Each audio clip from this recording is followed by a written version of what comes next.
Let me take you back to the Warring States period in ancient China. Around 250 BCE, there was a lesser-known ruler named King Zhaojiang of Qing. While history tends to spotlight giants like King Shi Huang, it was King Zhaojiang who laid the groundwork for unifying China decades later. Now, how did he do this? Through an incredible understanding of leadership, starting with the small, often overlooked details. Unlike other kings who led with fear and brute strength, Zhaojiang was deeply invested in the emotional well-being of his generals and soldiers. It is said that he remembered the names of even the lowest-ranking soldiers, visited the homes of injured warriors, and celebrated minor victories with the same excitement as major ones. These tiny gestures, repeated consistently, built a culture of fierce loyalty and unstoppable morale. And that's what today's episode is all about.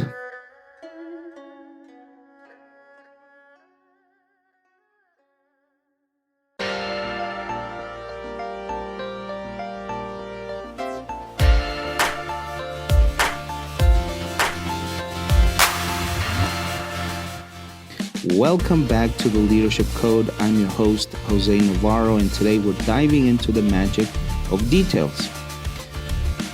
Leadership isn't just about being or big strategies or sweeping vision. It's about the seemingly small things that, when done with consistency and care, make a massive impact on performance, growth, and long-term engagement. So let's break down the 8 essential traits that leaders must develop to leave a lasting mark. So trait number 1 is attentiveness. So impact starts with presence. Attentiveness means really seeing your team as they are, recognizing them, not just the results they produce, but how they show up, how they feel, and what they care about. And one thing that I've learned throughout these years is that when you invest the time to know your team, about their families, their well-being, their dreams, and you genuinely show care for these things, the team responds. A leader who listens, who notices when someone is off, when someone is thriving, or when someone is feeling unseen, can shift a team's energy instantly. And I've had conversations where people have said, I just don't feel that I'm part of anything. I feel stuck. I feel aside from everyone else. And it shows the frustration, right? And so we have to be very keen-eyed to see these small details. They do require hard work, and it's really important to make sure that we have everything. That I know everything sounds nearly impossible, but at least the majority of attention to what our teams are saying. I remember once working with a team that I had a few years back, where I just took random notes, every time that we would sit in one-on-ones. So I would have 4 conversations once a week. And one of those weeks, I dedicated it mainly to, what is your favorite food? What's your favorite color? What did you do last night? What did you do during the weekend?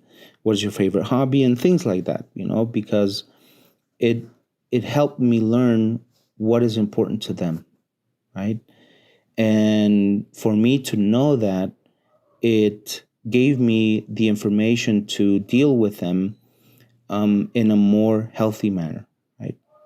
So I remember working with, with some team members that I remember their favorite snack, and I randomly surprise them with that specifically that bag of chips, or someone else had their favorite drink, which was like a cappuccino, and so every once in a while we would bring in cappuccinos, mainly just to ensure that we were listening, and that they felt known, and that they were feeling that what they talked about with me was important. Now, trait number 2 is consistency. There's no trust without consistency. And showing up the same way, calm, prepared, and clear, creates that space where your team feels secure. And I know that sometimes we have our own things going on with our families, with our friends, and these things do affect us, right? But as you grow as a leader, it is important to remember that when you are driving a team, you need to show that consistency every day, that you're that calm, prepared person that thinks clearly most of the times. I'm not saying that you have to be perfect and act like a robot, because we're not. Because the other thing that also drives engagement is showing a little bit of that human side that we all have, right? That vulnerability that most often leaders are afraid of showing, right? And so it is okay to feel overwhelmed. It is okay to feel, stressed. If something's bothering you from home, or from school, church, whatever, it is okay to also talk about those things with your team. Just because you're the leader, that doesn't mean you have to be perfect. No, we're all humans, and we all feel hurt. We all feel sad, happy, stressed, you name it, right? So it is important to also have those points of conversations with your team. When crisis hits, your consistent presence matters more than your solutions. And a steady leader is like a lighthouse in a storm. They always look for you for guidance. And you have to be that solid rock where people can grab onto, right? And feel secure. Now, trait number 3 is about responsiveness. Being responsive isn't about replying to emails quickly. It's about responding to needs and understanding what the message is about, understanding what the need is. So are you adjusting based on feedback? And this is a big one, right? Leaders out there, please constantly ask for feedback. We are not perfect. And as we talk about in this podcast, leadership is a journey. We are never, this is a never-ending learning phase, right? And once, in my case, that I've have dwelled in the leadership realm, I've realized that there are just so many things that we can learn, right? And one of the best things that make us better and help us improve is feedback. There is no other way. You can listen to a million podcasts, you can read thousands of books, magazines, articles, watch videos, TED Talks, and everything, but the true power of improvement lays on the feedback that your team will give you. And I always say that feedback is like a gift. It really depends on you what you're going to do with that gift. Either you throw it away in the trash, or you keep it and you store it down in your heart and your head and do something about it, right? Because it takes time for people to come up with those suggestions. And if they do that, I always consider them as an act of love, an act of care, that they actually want to see a better version of yourself. And if we do not treat that feedback as a very valuable gift, we are never going to move forward. Never. So do your actions, show your team that their voices matter. Great leaders respond to what their people need, not just what they say. I remember working, a few years back in a different company, and the head of the product line basically made or made it a point to implement one small team suggested improvement in each meeting that we had, right? And the habit was basically to build an innovation culture that was rooted in respect, because obviously we had to listen to ideas, even ideas that were not that good. But the cool thing about that was that something I learned was that the greatest ideas actually were born in those silly comments, in those ideas that perhaps we thought they were never going to work. But you start that spark, you start that conversation, and that leads to having that engagement, having that discussion and conversation and feedback from others to build upon that idea, right? And so I think it was so important to, whenever somebody else is giving their input and their ideas, when we listen closely, usually there's gold in there. But we have to be able to listen to that and to look for that gold so that we can make something precious out of it. Now, trait number 4 is personalization. So cookie cutter leadership doesn't cut it anymore. Okay, so get to know your people. And I'm going to repeat this again. Get to know your people. What motivates them? Some will need recognition. Others will value autonomy, and learning what lights up each team member is the secret weapon that we have as leaders. There's a great, I think it's a video on YouTube, or perhaps it was a post that I read from Simon Sinek, that he was talking with another CEO, and the CEO was basically explaining how he was able to bring, the best out of his team. And one of the things that he was struggling with was the fact that he couldn't connect with his team, right? He was very frustrated and saying that, I just can't get around him. I can't understand what he's trying to do. I don't feel that we have that synergy, and I can't connect with them. And I've been there, and it's frustrating, right? But one thing that he learned was it was all about just asking that person how they like to receive feedback, how they like to get bad news, how is it that they like to have performance reviews. And that for me was so transformative, because we've all had teams, team members that it's difficult to get to them, right? Because obviously some will be more shy, some will be a bit more reserved, and perhaps are not going to share that much with us in the first conversations. And as we move forward, when we do not tackle the why or the what is it that they expect from a conversation about performance or development with us, then we're never going to know, and they're never going to open to us, right? So it's all about asking them, how do you like to be approached? How do you like to talk about performance? Do you like to use examples from others or from yourself? Do you want to see graphs? Do you want to see strictly numbers?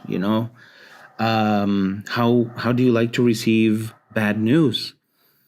Some people like to to get that warning before, hey, I'm going to give you bad news, so that they can just catch their air and and have that moment of preparedness.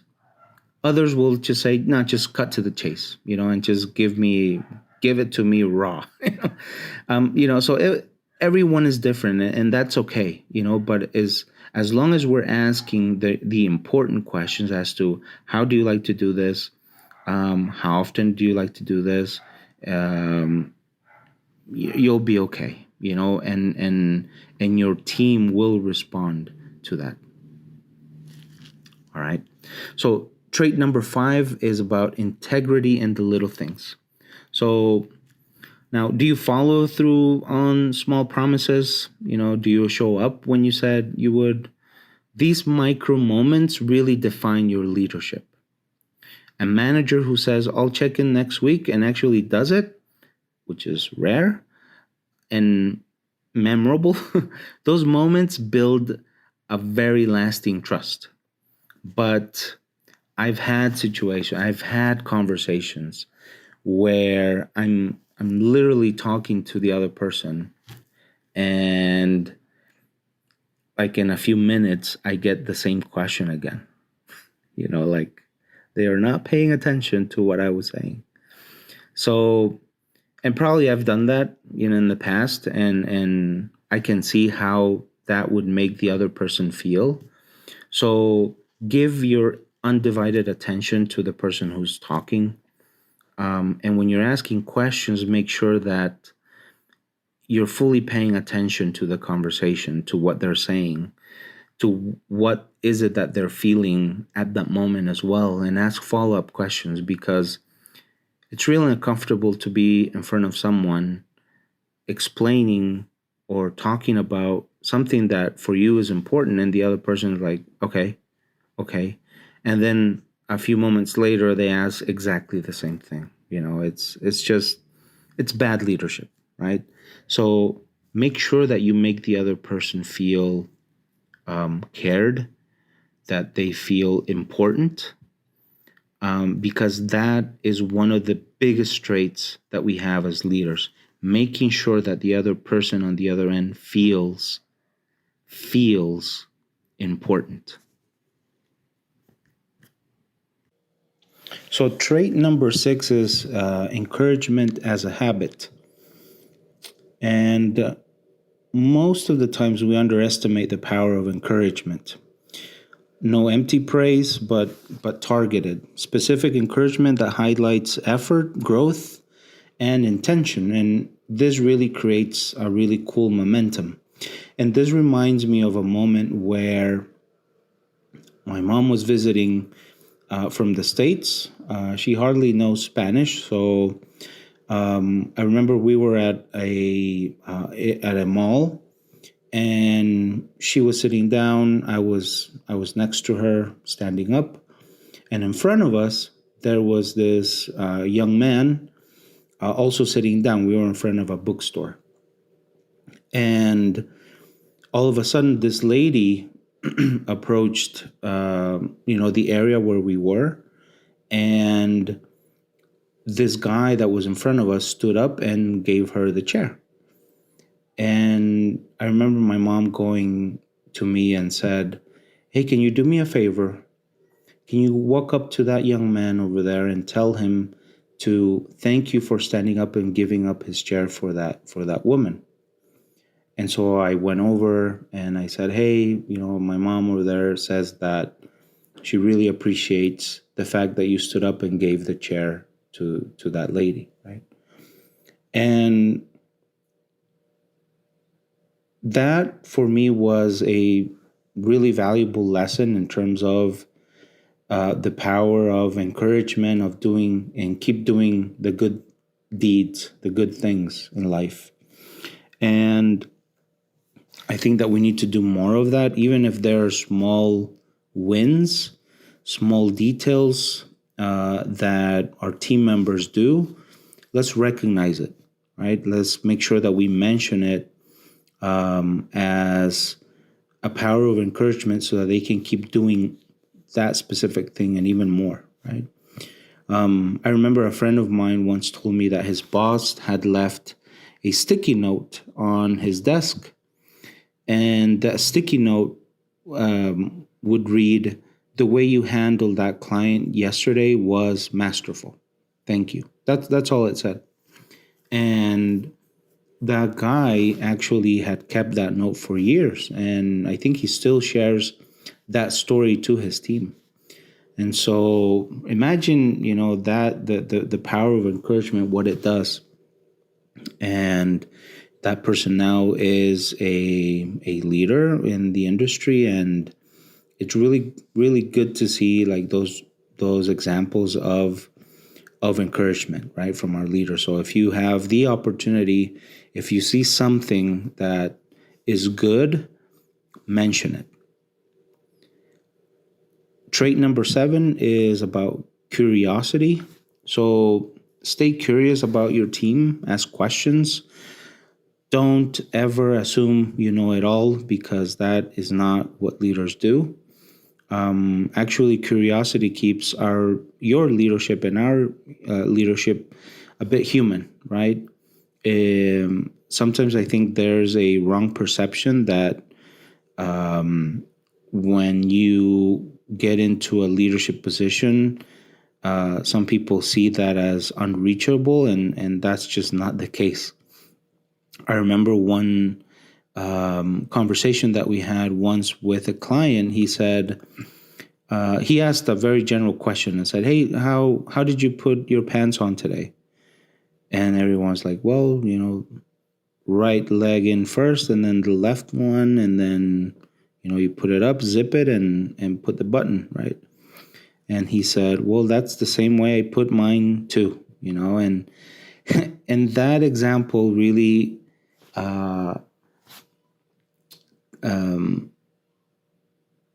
and comprises the fact that we are all equal. We're the same. We do have different responsibilities, but at the end of the day, we're human as anyone. We laugh about the same things. We joke about very similar things, and we get mad about similar things as well. So, we are no different. Leaders are no different from their teams. It's just the fact that we have different responsibilities.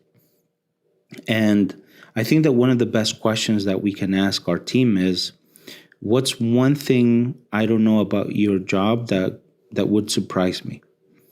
And you'll be surprised about the answers that you'll get. And that conversation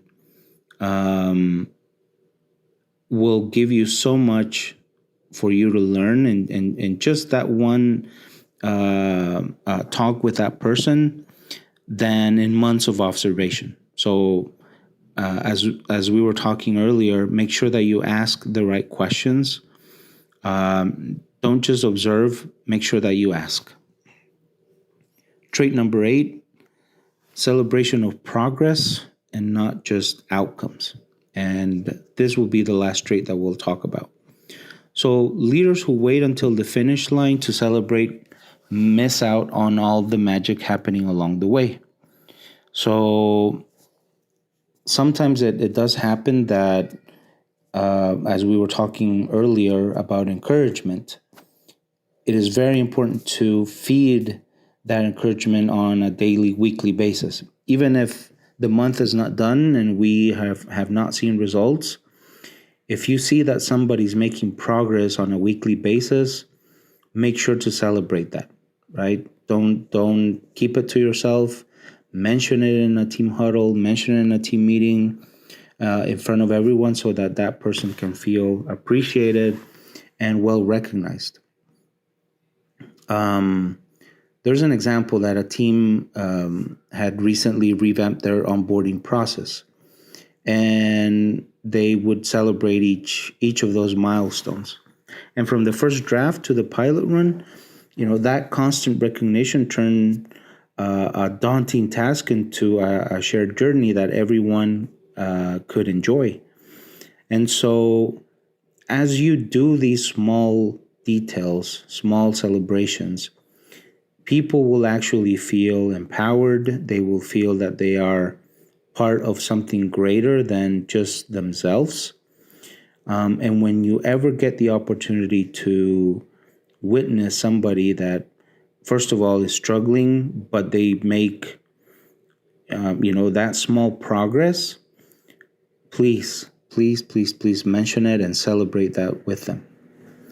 So, my closing thoughts about today's episode is that the big picture matters, but it's the little things that build the picture. You don't have to be loud or flashy or perfect. You just have to care, and care consistently.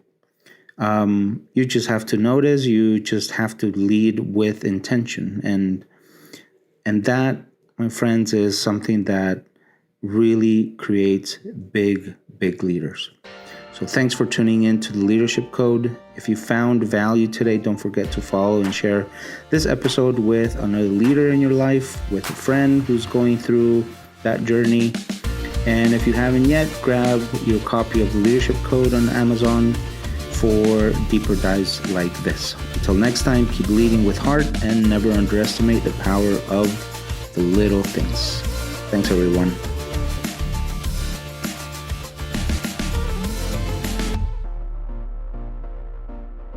Thank you for listening to the Leadership Code podcast. Executive producer, Jose Navarro.